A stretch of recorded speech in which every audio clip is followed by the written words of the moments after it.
मैंने इसको बोला कि खुदा के लिए मुझे अपनी बेटी के लिए अपने घर पे रख लो, मैं आपके जूतों पे रोटी खाऊंगी, पर मुझे मेरी बेटी से दूर ना करो क्योंकि मेरे पास रहने की कोई जगह नहीं है। तुम्हारी खातिर मैंने पूरी दुनिया छोड़ दी है। उसके बाद फिर मैं इसके घर पे रहने लगी। इसकी अम्मी ने बोला इसको तलाक दे, 2022 आ गया, इसको तलाक देगा तो ये डरेगी। नकाश ने मुझे 2022 में तलाक दिया। अच्छा। उसके बाद 2-3 महीने इसके साथ मेरा कोई रिलेशन नहीं था। घर आ गई? नहीं, मैं उधर ही थी। अच्छा। तलाक लेके उसके घर पे ही रह रही थी। अच्छा। अपनी बच्ची के लिए, क्योंकि मेरी बच्ची फीड करती थी, मैं उसके घर पे ही थी। ठीक है। तलाक लेने के बाद फिर तलाक लेने के बाद 2 महीने गुजर गए। ये रूम में भी नहीं था आता। अच्छा। रूम के अंदर वैसे मुझे देखता था पर रूम में नहीं था आता। तो उसके बाद एक दिन इसने फिर से मेरे साथ कंडीशन किया, मेरे से मिला तलाक देने के बाद भी। अच्छा, वो एक ही तलाक दी थी? हाँ जी, एक ही तलाक दी थी। हाँ। उसके बाद मुझे हो गया फिर से। उसके बाद फिर ये रातें कहीं और गुजारता था, दिन कहीं और रहता था। मैं अपनी बेटी के आसरे उसके घर पे रहने लग गई। रोती थी, मरती थी, बर्दाश्त करती थी बेटी के मुंह को।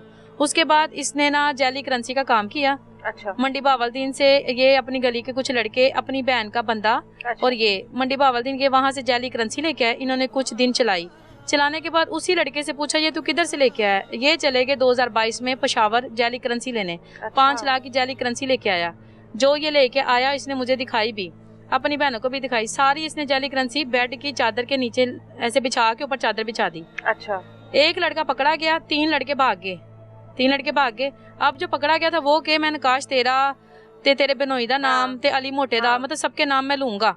जो मेरी आंखों के सामने स्टोरी हुई। हाँ। इसने फिर कहा कि मैं किधर से पैसे लाऊं, मैं तो चोट के टू काम भी नहीं करता, मैंने तो दुकान भी छोड़ दी है। इसने हार्ड रोड भी अपने दुकान में पैसों का धोखा किया अपने बॉस के साथ, उसने इसको दुकान से निकाल दिया। अच्छा। उसके बाद ये IMEI नंबर चेंज कर चोरी के फोन नो को लेके सारे 2 नंबर ही काम करता रहा। अच्छा। इसके बाद 1000 के नोट थे। ये उनको बहाने से लड़कों के साथ जाता था, बच्चे 7 लड़की गली के लेके उनको थोड़े देता था, उनको कहता था कैश कराओ, तो वो 1000 करके इसने कैश कराया। अब वो जो लड़का फंसा हुआ था ना वसीम, वो अब इसको फोन करे, बोले अगर तू मुझे यहाँ से नहीं ना छुड़ाएगा तो मैं तेरे पूरे इलाके में और तेरे ऊपर FIR कराऊंगा। अच्छा। ये परेशान के कैसे करूं अब मेरे बेटे के कंडीशन। इसने फिर मेरे से मदद मांगी कि आपकी अम्मी सरकारी मुलाजम है। अच्छा। आपका भाई बाइट के मुल्क है, मेरी थोड़ी सी मदद कर दो, सिर्फ ये आखिरी मदद कर दो समरीन, मुझे बचा दो। हाँ। नहीं तो जैली करेंसी में मुझे पकड़ के ले जाएंगे। तो आपके तो घर वालों ने वैसे आपको निकाल दिया, इधर मेरी अम्मी निकाल देगी, किधर जाओगी? मैं फिर डरूं कि मेरा कौन आसरा बनेगा। हाँ। कम से कम हुरैन की वजह से तो आसरा है ना। फिर बाजी मेरी अम्मी ने मुझे मेरे जेज में बड़ी चीजें दी थी। AC दिया था मुझे जेज में, फ्रिज दिया था, रजाइयाँ, बिस्तरे, बर्तन, बड़ा कुछ था। वो मैंने सारा बेचा। अच्छा। इसके लिए बेचा। बेचने के बाद इसको पैसे दिए, कुछ अपनी अम्मी से पकड़े, फिर मैंने इसकी माँ को दिए। अच्छा। इसकी माँ ने बोला कि तू पैसे ले ते नाल अपना को कजन मेरे साथ भेजा था, इसकी चाचे का मुंडा था वो था, और साथ नकाश गया मास्क वगैरह पहन के। नकाश पिछली सीट पे बैठा, हम अगली सीट पे बैठे थे। 2022 की बात है।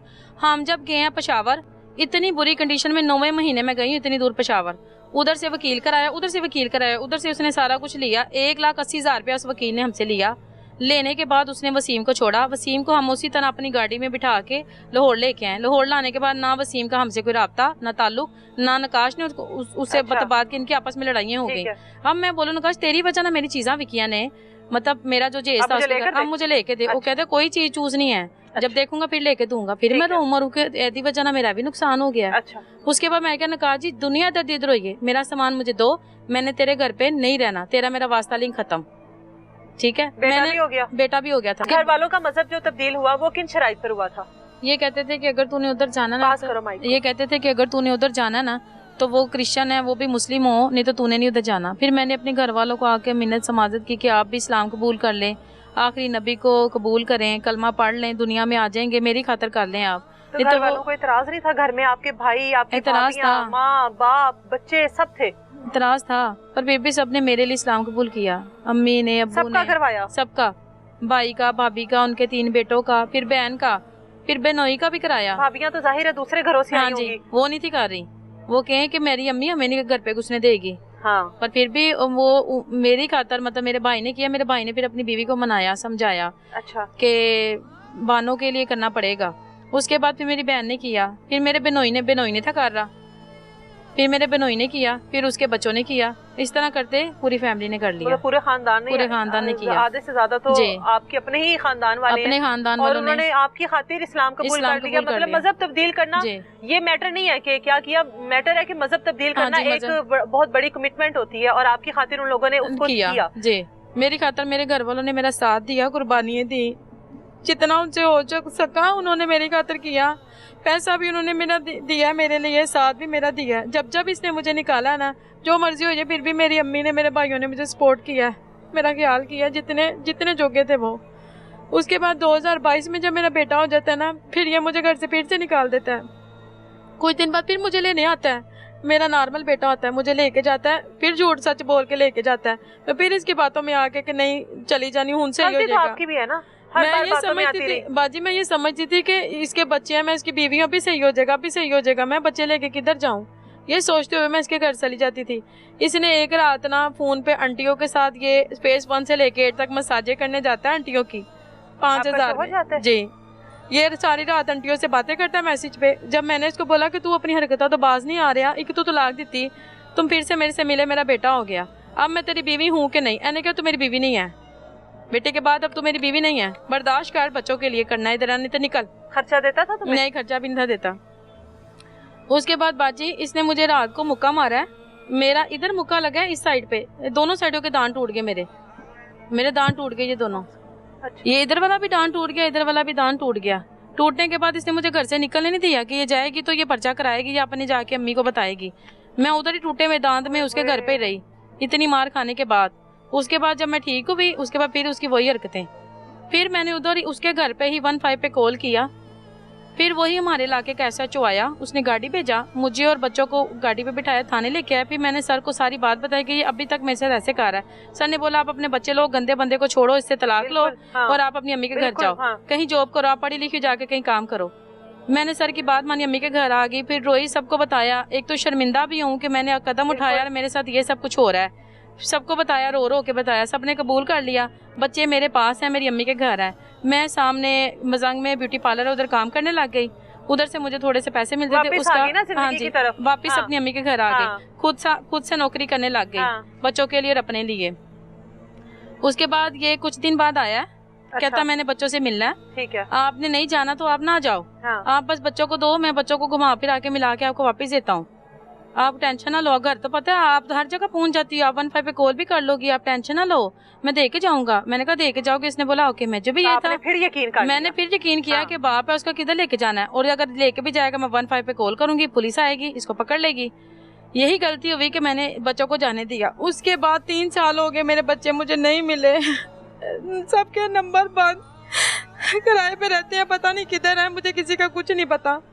2022 का लेके गया, 23 चढ़ गया, 23 में इसने पता नहीं कैसे झूठ बोल के, इसकी बहन का जो बंदा है ना वो वकील है, उसने झूठ बोल के कोर्ट में केस किया है कि बच्चों की जो कस्टडी है वो मुझे दी जाए। इसकी माँ, इसकी बीवी क्रिश्चियन हो गई है, गंदी औरत थी, खराब थी, ये थी, वो थी, सारा कुछ मेरे बारे में लिखा हुआ है। बच्चे जज ने पता नहीं उसको कैसे दिए, मुझे नहीं पता, ना मुझे किसी का फोन आया, ना कोई नोटिस आया, मुझे कुछ नहीं पता। 23 के बच्चे इसने रखे हुए हैं। 23 का मैंने केस किया, फिर आलिया नीलम के पास केस किया। आलिया नीलम ने बोला बच्चे आपके किधर है? मैं क्या बाजी मुझे नहीं पता। उन्हें बोला पुलिस को आप बताएं। पुलिस को मैंने बोला जो घर पर आना था वो घर पे ताला लगा, वो वैसे भाग गए हैं, हाँ। सबके नंबर भी बंद है। उसने बोला बीबी तू सानू दसेंगी तो फड़ना है ना जाके, हाँ। मैं बोलूं भाई मुझे नहीं पता किधर है, वो नंबर ही है, वो भी बंद है, मुझे नहीं पता किधर है। उन्होंने जाके बोला बीबी तो हमें घर ही नहीं दिखा रही। तो पुलिस का काम है ना ढूंढना। वो कहते हैं हम कैसे ढूंढे, पुलिस जीन है, पुलिस कहाँ से ढूंढे, आपने बताना आपके बच्चे किधर है, हम उधर से पकड़ेंगे। मैं बोलूं भाई वो ताले लगा के भाग गए, मुझे नहीं पता किधर है। खैर उधर से केस रिजेक्ट हो गया। 24 में फिर इसी तरह ढूंढती रही, कभी इधर किसी को बोलूं कि तुसी इत्थे आंदा है तो दसना, कभी किसी को 24 पूरा ढूंढती रही, नहीं मिले। 25 में भी पूरा ढूंढती रही, नहीं मिले। अब 25 में मैंने आके ना, मुझे किसी के जरिए पता चला कि ये अभी भी आंटियों की मसाजे भी कर रहा है, गंदे काम भी कर रहा है, और एक आमना अशरफ आंटी है उसके साथ ही गंदे काम भी कर रहा है। 8 महीने से उसके साथ रिलेशन में है, ठीक है, और मुझे मारने की और मुझे फंसाने की उसके साथ प्लान कर रहा है। उसी ने बताया, उसी ने सब कुछ दिखाया है। किसी के जरिए वो हमारे पास आई और सारा कुछ हमें बता के दिखा के गई, वो भी मेरे पास सारे सबूत प्रूफ हैं। अच्छा। उसके बाद बाजी मैंने बोला कि ये इतना गंदा बंदा जिसके लिए मैं 9 साल हो गए मजहब बदल दिया, बच्चे किए, मारे कुटे खाई, इतने मेरे दांत तोड़े, बाल काटे, मेरी बाजू तोड़ दी, बाल भी मेरे काटे थे, इतने मेरे ऊपर जुल्म किए, मैं फिर भी बर्दाश्त करती रही कि नहीं मैंने मजहब बदला है, मैंने कदम उठाया है, मैं बर्दाश्त करूँ, आज नहीं कल नहीं ठीक होएगा, आज नहीं कल नहीं ठीक होएगा। नहीं हुआ। वो ये औरतों के साथ भी अब करने लगे, ये तो मैं बर्दाश्त नहीं कर सकती। जब मुझे ये पक्का पता चल गया ना कि अब ये गंदे काम पक्के कर रहा है, तब मैंने इसे 6वें महीने खुला ली। अदालत के जरिए नुशाबा मुश्ताक से तलाक ली, जजी से। अच्छा। उससे तलाक लेने के बाद वो जो मोहरे लगी हुई टेस्टेड पेपर थे ना, वो मैं यूनियन काउंसिल में जाके दे के आई और अपने डॉक्यूमेंट देके और 4000 रुपया उनको दे के आई। अच्छा। कि आप मेरी ये खुला कर दें। उन्होंने बोला बीबी 3 से 4 महीने लगेंगे खुला आने में, उसके बाद आपको हम पेपर देंगे, फिर आके पक्की खुला होगी। मैंने बोला ओके। 3-4 महीने बाद उन्होंने मुझे कॉल किया कि आपके पेपर रेडी हो गए हैं। मैंने कहा भाई मैं लेने आती हूँ। मैं और चाचू जाके उनसे पेपर जाके ले आए हैं। पेपर लाने के बाद फिर से मैंने इसकी बहन को बताया है कि हमारी खुला हो गई है, क्योंकि इसकी बहन से राब्ता हुआ था, टिकटॉक से राब्ता हुआ। टिकटॉक से फिर व्हाट्सएप का इन्होंने नया नंबर दिया, उससे फिर मैंने बातें की। उससे आप ट्रेस भी तो करवा सकती थी बाजी। व्हाट्सएप को कैसे ट्रेस करे? पुलिस को थाना बीबी, पुलिस को जाके दिया मैंने। सिविल लाइन में SHO को जाके नंबर दिया कि भाई ये जल्दी नंबर नोट कर लो, इस नंबर से मैसेज आया। कहता बीबी सिम दा नंबर दे, टिकटॉक असी तेन व्हाट्सएप तो कितों लभीए, साडे को कोयला नहीं गा, असी पंजाब पुलिस हाँ, असी व्हाट्सएप तो बंदा नहीं लभ सकते। उन्होंने बंदा नहीं ढूंढा। उसके बाद मैं मैसेज पे कह रही हूँ कि शायद मेरे हाथ ही आ जाए, मैं फिर से पुलिस को बुला लूँ, चलो मैं ही पकड़ लूँ। फिर एक उधर था तनवीर सब इंस्पेक्टर, उसने बोला कि बाजी एक तो खर्चा भी लगेगा, दूसरा तू इन्होंने चैट कर। चैट करने के बाद जब ये आएंगे ना हमें फोन करना, पकड़ लेंगे। तो मैं चैट कर रही हूँ उनके साथ, मैं कह रही हूँ ओके बच्चे मुझे दो और मैं आपको कुछ नहीं कहूँगी, आपके साथ मेरी शादी खत्म हो गई है, वास्ता लिंक खत्म है, बस आप मेरे बच्चे दे जो। ये कितने दिन मेरे से इसी तरह टाल मटोल करता रहा। 22 अक्टूबर को ये मुझे कॉल मैसेज खुद करता है कि समरीन मैं आपके बच्चे आपको देने आ रहा हूँ। अच्छा। मेरा एक प्रॉब्लम है, मुझे 5.5 लाख रुपया चाहिए, वो मैं आपको रिकॉर्डिंग सेंड करती हूँ, या 3.5 लाख दे दो या 5 लाख दे दो, मेरे ऊपर कर्जा है, तो फिर मैं आपके बच्चे दूंगा। अच्छा। अगर आपने बच्चों से मिलना है। हाँ। मैं आपको पूरी रिकॉर्डिंग सेंड करती हूँ। मैंने उसको बोला ओके मैं दूंगी पैसे, आप बच्चे लेके आओ। अच्छा। कि मुझे तो ये था लेके आएगा, मैं ऊपर से पुलिस को फोन करूंगी, पुलिस इसको पकड़ के ले जाएगी, मेरे बच्चे मुझे देगी। हाँ। ये आया 22 अक्टूबर को दोपहर के 2-3 बजे हुए थे, अकेला ही आया। मेरी अम्मी दिल की पेशेंट है, टांग भी जली, शुगर की मरीज है मेरी अम्मी घर पे थी और मैं थी बस घर पे। उसके बाद ये आया, आके बैठ गया, बड़े अच्छे तरीके से सलाम दुआ की। मैं भी अंदर से गुस्सा कर रही हूँ कि इसका मुंह तोड़ दूं, पकड़ के इसको मारूं, इसका मुंह तोड़ दूं, या अब इधर से इसको नहीं इत्तला दी थी कि ये आ रहा है या इसने आना है, ये नहीं, सब कुछ क्यों? मुझे ये था कि ये बच्चे दे के। अच्छा, मुझे एक चीज की बड़ी हैरानगी है कि आपने इस आदमी के साथ इतने साल गुजारे, इतने धोखे खाए, उसके बाद हर धोखे के बाद आपको दूसरे धोखे पे लगता रहा कि ये बदल जाएगा। हाँ जी बाजी, क्योंकि वो बात ही ऐसे करता है। वो तो आपसे बात करे ना 1 मिनट में कुरान पाक उठाएगा। वो भी मेरे पास चैट पड़ी है जिसपे उसने कुरान पाक उठा के बोला था कि अब मैं आंटियों से गंदे काम नहीं करूंगा, अगर मैं करूं मैं अपनी बेटी से अपनी बहनों से करूं, आपके सिवा मेरा कोई नहीं है।